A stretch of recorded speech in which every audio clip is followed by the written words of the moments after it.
Today we're going to find out how good is the Snake Eye archetype in competitive Yu-Gi-Oh! What's potion? You got Matt here and welcome back to another competitive Yu-Gi-Oh! Video. Phantom Nightmare is finally here and that means Snake Eye Poplar is as well, which means that we can finally play Snake Eye as an actual pure competitive deck. So in this video, I'll be covering the Snake Eye archetype, including an overview on what the cards do and how the deck works, cards and engines that you'll want to pair with it, and even cards that are going to help you beat it. So if you're excited for the video, then make sure to smash the like button. If this video hits 250 likes, then I'll bring you the ultimate guide to the new Fire King archetype, including the changes that have happened after Phantom Nightmare's release. Also, if you like deck profiles, combo guides, meta discussions, and competitive Yu-Gi-Oh! Videos just like this one, you're going to love this channel. So make sure to subscribe and help us reach our new goal of 7,500 subscribers. But with that being said, it's time for us to find out how good is the Snake Eye archetype in competitive Yu-Gi-Oh! Let's jump into it. So we've had the majority of Snake Eye cards out for a while now. The first one came out in Duelist Nexus, but it was just a simple spell card that would be monster removal. The rest of them came out in Age of Overlord, and honestly, since we got the release of Snake Eye Poplar and Phantom Nightmare, we can now officially play a full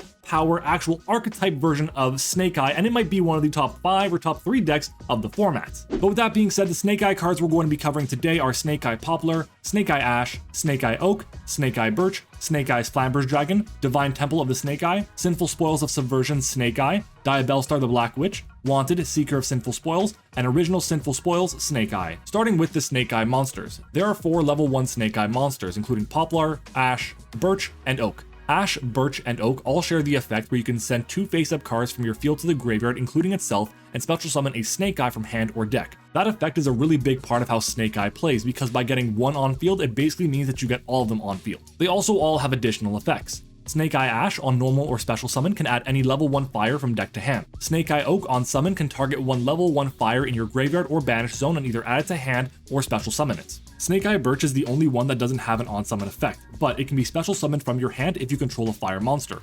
Also, its effect to special summon from the deck can only be used on your opponent's turn. Snake Eye Poplar is the newest Snake Eye monster being released in Phantom Nightmare. If it's added to your hand except by drawing it, you can special summon it. On normal or special summon, you can add 1 Snake Eye spell or trap from your deck to your hand. And when it's sent to the graveyard, you can target 1 fire monster in your graveyard, including itself, and place it in your spell and trap zone as a continuous spell. Snake Eye's Flamber's Dragon is the main deck boss monster of the archetype. As an ignition effect, you can target 1 face-up monster on the field or in either graveyard and place it as a spell card in the spell and trap zone. During your opponent's turn, you can target 1 monster, treat it as a continuous spell card, and special summon it to your side of the field. If Flamber's Dragon is sent from hand or field to the graveyard, you can non-target special summon 2 level 1 fire monsters from your graveyard. That's it for the monsters with Snake Eye in the name, but honestly, Diabellstar the Black Witch is practically one anyways. Diabellstar has 3 effects, but honestly, only 2 of them are really relevant. The first is going to be that you can send a card from your hand or field to the graveyard to special summon it from your hand. When it's special summoned, you can set 1 Snake Eye spell or trap from your deck. It has another special summoning effect during your opponent's turn, but it doesn't come up often at all.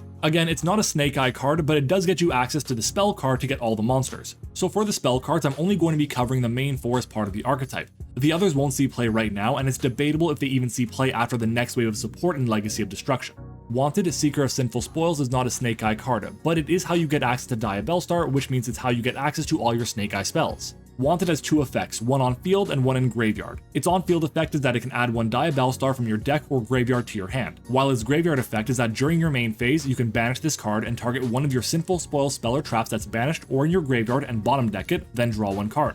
Most of the time, the card you're trying to get access to through the effect of Wanted and then Diabellstar by extension is going to be the original Sinful Spoils Snake Eye. This is the main way to get the engine going when starting with Diabellstar. Its effect is that you send 1 face-up card from your field to the graveyard and special summon a level 1 fire from hand or deck. While in your graveyard, you can target 1 Snake Eye or Diabellstar in your graveyard, add 1 level 1 fire from your deck to your hand, then bottom deck the target. You can only use 1 effect per turn and only once that turn. Divine Temple of the Snake Eye is the deck's field spell. On activation, you can place 1 Snake Eye from hand, deck, or graveyard to your spell and trap zone. It also boosts all level 1 fire monsters by 1100 attack points. And once per turn, if your opponent normal or special summons a monster, you can target 1 monster, treat it as a continuous spell, and special summon it to your field. Sinful Spoils of Subversion was the first Snake Eye card released. You can target 1 face-up monster on the field and place it in its owner's spell and trap zone as a continuous spell. It's not always seeing main deck play, but it is a searchable form of removal, which is really useful. So how does the deck work? Well, its main gimmick is to flood the field with a bunch of level 1 Snake Eye monsters to be able to activate their powerful effects.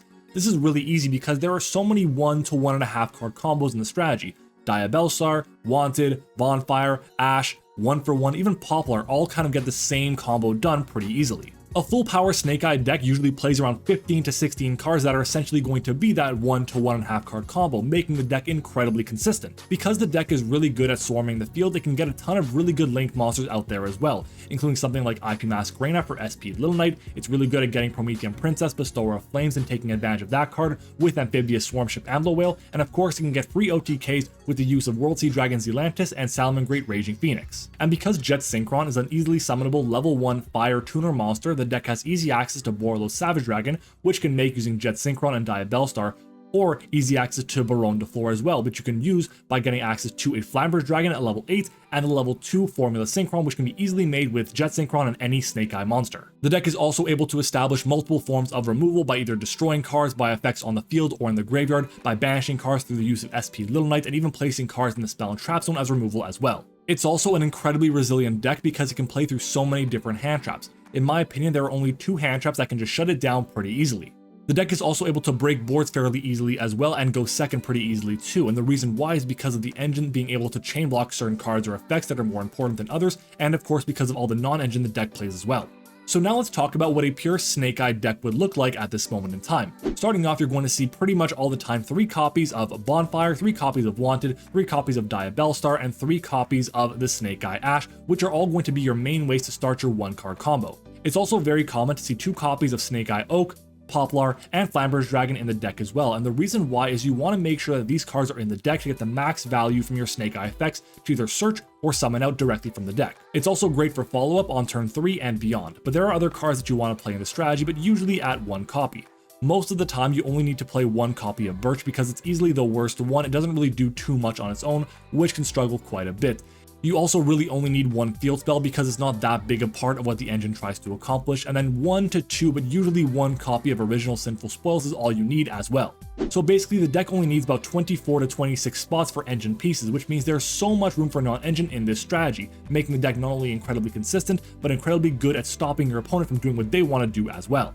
Now let's talk about other cards that are going to be in the deck itself but aren't necessarily part of the Snake Eye engine, starting off with the best one by a mile, Bonfire. Bonfire is awesome in this strategy because it gets you access to Snake Eye Ash, which is a free 1-card combo for the deck itself. Now I'm going to show you that 1-card combo using Dueling Nexus, a free online automated dueling simulator. The Dueling Nexus link is in the description below, and of course make sure to go to the boutique and use my code MattOshea for exclusive sleeves and icons as well. The combo starts with Snake Eye Ash, but since we have Bonfire, we already have Snake Eye Ash from there. Start by normal summoning Snake Eye Ash and then search for Poplar. Poplar's effect will activate to summon itself to your side of the field, and then its second effect will activate to search for any Snake Eye spell or trap, in this case add Original. We'll use Ash's effect, sending itself and Poplar to summon Oak from deck. Oak is Chainlink 1, targeting the Ash to summon it back, and Poplar is Chainlink 2, targeting itself to place it in the spell and trap zone. Then use Oak's effect, sending itself and Poplar to summon the Flamberge Dragon from the deck. Then link the Flamberge Dragon and the Ash into Sunlight Wolf, trigger the Flamberge to summon back 2 of the level 1s, including 1 to a zone that Sunlight Wolf points to. Then trigger the Sunlight Wolf to add back the remaining level 1 from the graveyard to the hand. Activate Original Sinful Spoils by sending either level 1 to the graveyard to summon out Jet Synchron. And here you have 2 choices. Either you can link into IP and do the exact same line, or you can Synchro Summon into Formula Synchron and draw a card. Either way, you would link the IP Masquerena or the Formula Synchron with the Sunlight Wolf to go into Promethean Princess. Use the effect of Princess to summon back Flamberge Dragon, then use Flamberge Dragon to place either the IP or the Formula Synchron in the spell and trap zone. Then you would discard the card you added back to your hand off of Sunlight Wolf to summon the Jet Synchron and link Princess and Jet Synchron into Ambler Whale. So what does this accomplish? Well, during your opponent's turn, you can use Snake Eye Flamberge Dragon's effect to summon out the IP or the Formula Synchron to either link it into an SP Little Knight or to synchro into a Baronne. This will then trigger the Flamberge Dragon to summon back 2 level 1s, usually Ash and Oak, to search and summon back something. And of course, you have Princess in your graveyard, which will pop Ambler Whale and another card to summon itself out, and then you have Ambler Whale in grave effect too. It's a pretty scary end board for just 1 Bonfire or Snake Eye Ash. Summon Limit is another amazing card in this strategy because they can go through their full combo and then use Summon Limit on your turn, and then when the turn passes back to them, they can turn off their own copy of Summon Limit by sending it to the graveyard through the effect of Oak or Ash or whatever. And it goes without saying, but because the deck is so good at link climbing, Appaloosa is a fantastic option, and because level 1s are a key part of the deck, Relinquished Anima is important too, so just be careful of your zone placement. Now let's talk about individual cards that you can use against Snake Eye, starting off with cards that are going to be good on your turn 0. The main issue with Snake Eye I mentioned earlier is that the deck is so resilient. They can play through so many different cards. In my mind, there are two different hand traps that are really good against the strategy, and the problem is they conflict with one another. The first one is going to be Dimension Shifter. This card is crazy against them, and the reason why is because all of their cards require you to send to graveyard for cost, which means because they can't send to the graveyard, they can't actually activate the effects, which are important. It's also important to note because a lot of these cards will trigger when sent to the graveyard as well. Flamber's Dragon will trigger, Poplar will trigger. Those cards will not activate when they're banished, but only when they're sent to the graveyard. The other card that's awesome against this strategy is going to be Droll and Lockbird. Now yes, they can play through Droll at least a little bit if their main card they searched off of was going to be Snake Eye Ash. But if you bonfire them and they add Ash, the turn just pretty much ends unless they have a ton of different extenders, including Birch, Diabellstar, and whatnot. There is a 1 to 1.5 card combo line that actually plays around Droll and Lockbird that can build a pretty decent end board, but it is very susceptible to any other hand trap as well. So if you open up with Droll plus literally any other hand trap, their turn will just end instantly. As for cards that are good when you're going first, starting off with Summon Limit. This card is amazing against the Snake Eye strategy, which is a little bit ironic considering that they want to play it in their strategy as well. They can get rid of it pretty easily, at least when it's on their side of the field, but when it's on your side of the field, it becomes a lot more difficult to do. Spellbound is another amazing card against this strategy for multiple reasons. The first is going to be that it can be used on turn 1 or on turn 2. The second is that there are so many key areas where Spellbound can be used effectively. Pretty much every single Snake Eye combo ends up in a situation where they have Snake Eye Flamber's Dragon on the field with a Snake Eye monster that cannot use its effect anymore to summon from the deck. If you're able to Spellbound them here, they can't link off the Flamber's Dragon, which means they can't trigger the effect to get back 2 monsters from the graveyard, and they won't get the advantage of either IP Masquerena or Sunlight Wolf, which is important. Now, they can play through this, but only if they have access to 2 other extenders, ideally going to be Snake Eye Birch or something like a Diabellstar or Original Sinful Spoils. Spellbound can also be used when they have Promethean Princess up on the field because you can use the effect to stop them from being able to access something like an Amlo Whale to put the Promethean Princess into the graveyard. It's also really good going second because you can chain it to the effect of the IP Masquerena or something like the Formula Synchron to stop your opponent from being able to Synchro Summon or Link Summon into the SP Little Knight or Baronne de Fleur. As for cards that are really good going second, I'd highly recommend Soul Release. This card is fantastic against this strategy, not just against Fire King, because you can banish a bunch of different cards that they would need to have. All their level 1 monsters, the Flamber's Dragon, even something like the Promethean Princess. By getting rid of these cards here, it makes it really hard for them to follow up, which can be very detrimental to the strategy of the deck. Super Polymerization is also a card that's really strong against this strategy, but it's not always going to be strong, and here's why. Sure, you can fuse away the Amlo Whale and the Flamber's Dragon, but the problem with that is they're going to be using the effect of Flamber's Dragon to summon back 2 level 1 monsters. And the next time you special summon, they can use the effect of Princess, destroy one of those level 1 monsters and a card you control, and summon out the Princess anyway, so it kind of just puts you back to where you started. In my opinion, the best way to use Super Polymerization is to wait until after the Princess is done resolving and is on the field and use it as a way to go for game. There are 3 other cards I want to talk about against this strategy. The first is going to be Nibiru. Nibiru is a great card against this strategy, but not great against pretty much every other deck in the format because most decks can kind of either play around it or just play through it without caring too much. And Snake Eye is kind of the same. Either way, it still deserves some main deck consideration against this strategy.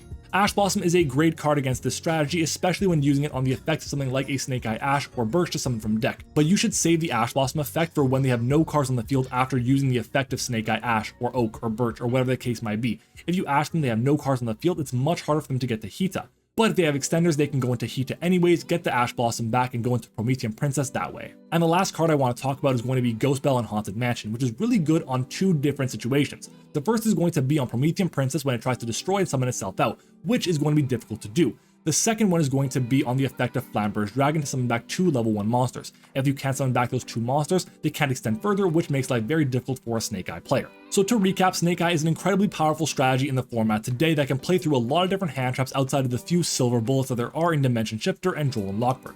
The deck is also able to play a ton of different non-engine cards and 1-card starters that make the deck extremely consistent and able to break through boards very easily. And it's also going to be really hard to determine which kind of Snake Eye deck are you going to be playing against. Is it going to be a Fire King Snake Eye version, a Pure Snake Eye version, Infernoid version, or even Rescue Ace? We don't really know until the first turn of the duel is pretty much over. Overall, Snake Eye is one of the strongest decks of the format with one of the strongest engines in the format, so just keep in mind it's definitely going to be a top meta contender for the foreseeable future. And there you have it. You now have an introduction on how to use or beat Snake Eye in competitive Yu-Gi-Oh! Now let me know down in the comments below, what are your thoughts on the video itself and of course on the archetype, and are you planning on playing the deck as well? For me personally, I will not be playing this deck right now, just based on the cost of Bonfire, the Sinful Spoils package, and all that. It's just a bit out of my price range right now, so for the time being, I'm gonna pass, but I do think it's still a fantastic option in this format. Anyways, if you made it this far in the video, you must have enjoyed it, so do me a favor and smash the like button. Remember, if this video hits 250 likes, then I'll bring you the ultimate guide to the new Fire King deck with the upgrades it got from Phantom Nightmare. Make sure to follow me on Twitter and join the Discord server. Both are linked down in the description, and of course subscribe to the channel as well for more amazing competitive Yu-Gi-Oh content